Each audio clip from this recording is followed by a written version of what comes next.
जाता है कि कैपेसिटर एनर्जी स्टोर करके रखता है।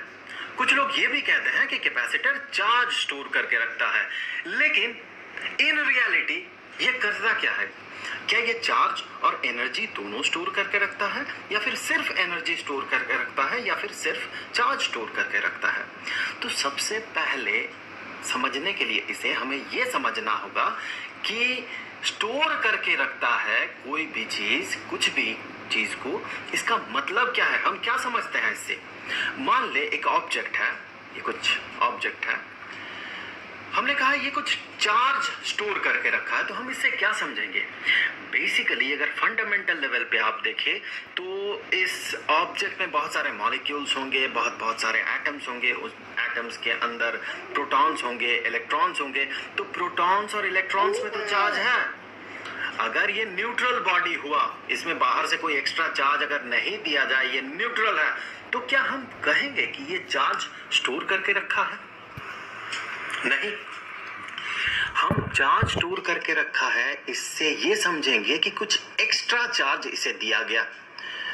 इसका जो नेट चार्ज है वो नेट चार्ज जीरो नहीं है।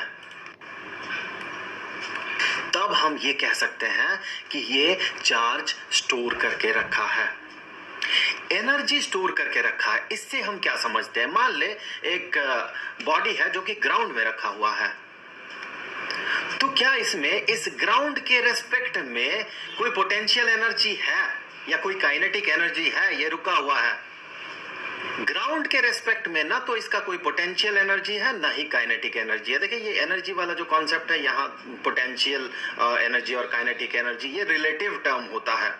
वैसे अर्थ मूव कर रहा है, धरती घूम रही है, इसके कारण ये पत्थर भी धरती के साथ घूम रहा है, तो इसके पास काइनेटिक एनर्जी है उस तरह से अगर आप देखें तो। और अगर आप यहाँ गड्ढा खोद दे एक और फिर इसे नीचे डाल दे, गड्ढे में गिरा दे, तो फिर आपको दिखेगा इसमें कुछ पोटेंशियल एनर्जी भी था। जब ये यहाँ पर गिर जाएगा नीचे तो आपको समझ में आएगा यहाँ पर ग्राउंड में इसके पास कुछ पोटेंशियल एनर्जी भी था। इसीलिए ये रेस्पेक्टिव टर्म है, इसीलिए हम बार बार कहते हैं कि ग्राउंड के रेस्पेक्ट में। सो क्या ग्राउंड के रेस्पेक्ट में इसके पास कोई एनर्जी है? नहीं है। इसके पास एनर्जी कैसे आएगा? अगर आप इसे ऊपर चढ़ाते हैं, ऊपर उठा देते हैं, तो इसके पास कुछ एनर्जी आ गया। अब ये कुछ एनर्जी स्टोर करके रखा है with respect to this position. तो हमने लगभग ये समझ लिया कि स्टोर करने का मतलब क्या है। वैसे अगर आप ध्यान से देखें तो इसके पास बहुत एनर्जी है। अगर इसका पूरा का पूरा मास अगर एनर्जी में कन्वर्ट हो जाए तो बहुत एनर्जी निकलेगा इससे, बहुत ज्यादा एनर्जी। तो हम उस एनर्जी की बात नहीं कर रहे हैं। एनर्जी स्टोर कर रखा है मतलब कि हम उसे यूटिलाइज कर सकते हैं या नहीं कर सकते हैं उस एनर्जी को। अब देखते हैं कैपेसिटर में होता क्या है। कैपेसिटर में हम एग्जांपल के तौर पे पैरेलल प्लेट कैपेसिटर मान रहे हैं।